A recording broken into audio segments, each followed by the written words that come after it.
Kung kailangan mo ng inspirasyon para sa mga DJ playlist, try this tip. Personally, mahilig ako pumuntang mall. Here's what I do.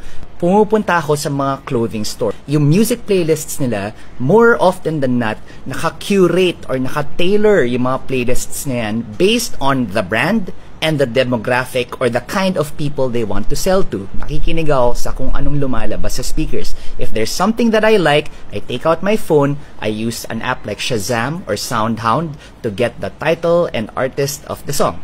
Sometimes, pupunta lang ako sa salesman or sales lady or sa kahero. Tatanungin ko, ano ba yung pinapatugtog mo ngayon? Pwede ko ba makita yung playlist? And more often than not, okay lang naman sa kanila. Papakita nila sila. Now, this doesn't just apply to clothing stores. You can go to a coffee shop, for example. You can go to a restaurant. And then, you'll notice na, pag narinig mo yung music doon, minsan may magugustuhan ka. And then, just be mindful. Take out your phone. And then, use that app para you get the song title and artist.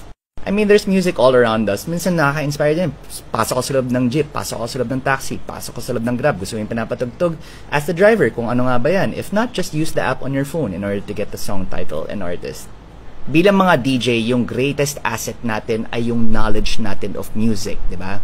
The more that you can add to your knowledge of music, the better DJ you become. Over time, that builds up little by little and it compounds.